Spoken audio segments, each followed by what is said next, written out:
Hey everyone, welcome to this explainer.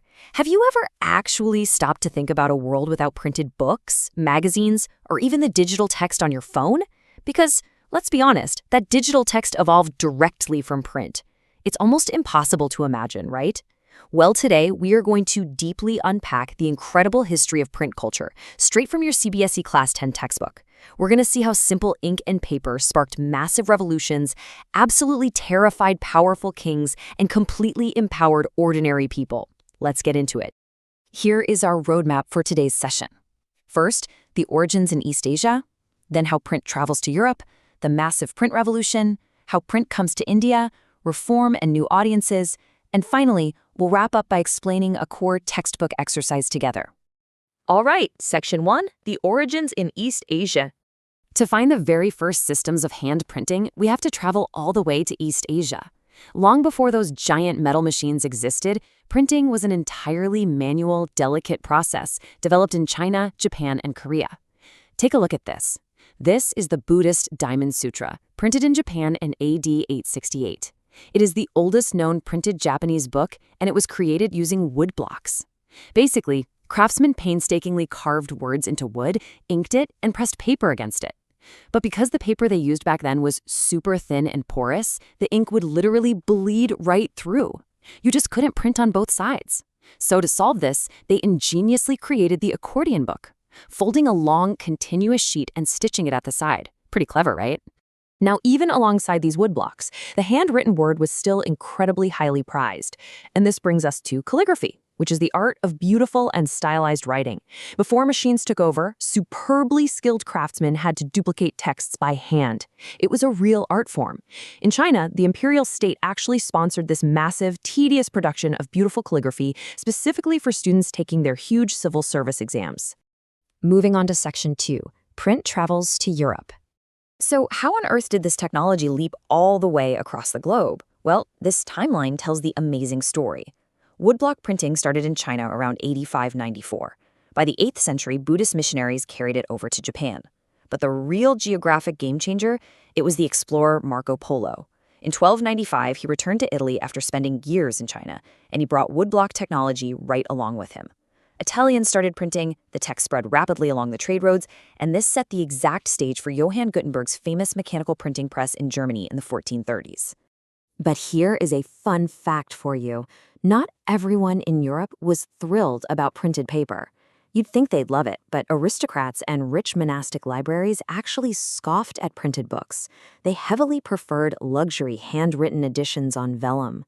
Now, vellum is an incredibly expensive parchment made from animal skin. To the super rich elites, printed books were just cheap vulgarities meant for common merchants and poor students. No way were they putting that in their libraries. Despite the snobs, though, the demand for cheaper books was just unstoppable. Think of the shift to mechanical printing like moving from writing individual letters by hand to suddenly sending a massive group text to thousands of people. Here is exactly how Gutenberg's breakthrough machine worked. Step 1. The operator turns a long handle. Step 2. That handle rotates a massive central screw. And Step 3. That screw forces down a flat surface right over the inked metal types and the paper. That crucial flat surface pressing down, that's called the platen. The platen is basically a board pressed firmly onto the back of the paper to get a clean, perfectly even impression from the inked types sitting below it. Originally, it was just a heavy wooden board, though it later evolved into steel. Just look at this illustration.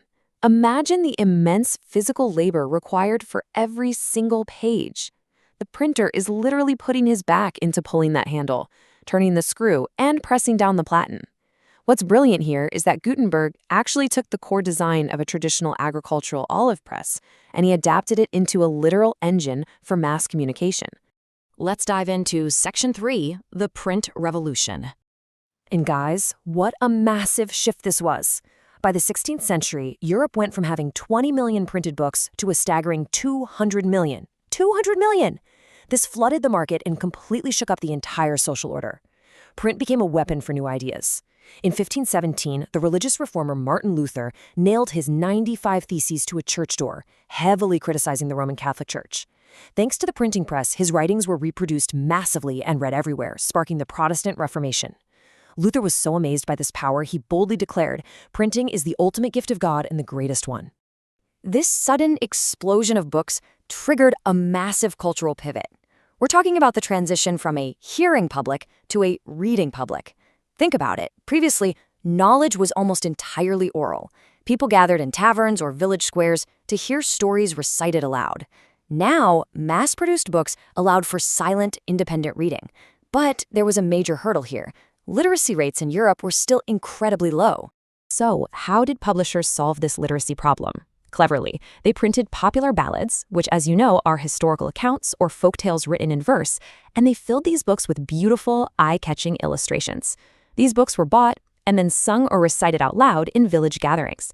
So printed material was orally transmitted, beautifully merging the hearing and the reading publics together. All right, Section 4, Print comes to India. Let's bring the journey home. Now, India already had a magnificent, rich, ancient tradition of handwritten manuscripts in Sanskrit, Arabic, and Persian, often written on palm leaves. But the mechanical press itself arrived relatively late. It was brought by Portuguese missionaries to Goa in the mid-16th century. Catholic priests printed the very first Tamil book in 1579. Interestingly enough, the English language press didn't really boom until much later. A key moment was in 1780, when James Augustus Hickey began editing the Bengal Gazette. Now, Hickey was a really bold character. He described his Bengal Gazette as a commercial paper open to all, but influenced by none. And he meant it. He even published scandalous gossip about senior East India Company officials. This set the vital stage for independent journalism that was completely free from colonial influence, which, as you can probably guess, made Governor General Warren Hastings absolutely furious. Section 5, Reform and New Audiences. Moving into the 19th century, print became cheaper and accessible in everyday languages, and it fueled massive social reforms across the subcontinent. It became the ultimate battleground of ideas. You had progressive reformers like Ram Mohan Roy, who published the Sambad Kaumudi in 1821 to actively challenge traditional practices like widow immolation. But the Hindu orthodoxy didn't just sit by. They fought back using the exact same technology, commissioning their own publication, the Samachar Chandrika. Print completely democratized debate, allowing the public to openly clash over these huge ideas. And print didn't just change the debates of the elite, it empowered entirely new voices. Painters like Raja Ravi Varma produced visuals for mass circulation, allowing the poor to buy cheap prints at bazaars to decorate their homes. Crucially, it opened up totally new worlds for women. Roshandari Devi, a young married girl in a very orthodox household, secretly learned to read in her kitchen and published her groundbreaking autobiography, Amar Juban, in 1876. Print was finally bringing marginalized voices right into the spotlight. Finally, Section 6, Textbook Exercises Explained. All right, you guys have mastered the historical concepts. Now let's apply them directly to a critical question right at the back of your textbook. Why did some people fear the effect of easily available printed books? Choose one example from Europe and one from India. Because remember, not everyone thought print was a gift from God. Let's map out exactly how to structure your answer for this core exercise so you can ace it. To answer this comprehensively, you want to set up a comparison between the two regions. First, look at Europe. Monarchs and the Roman Catholic Church were absolutely terrified. Why? Because without their tight control, rebellious and irreligious thoughts could spread like wildfire and destroy their authority, which is exactly what happened with Martin Luther. Now, shift to India.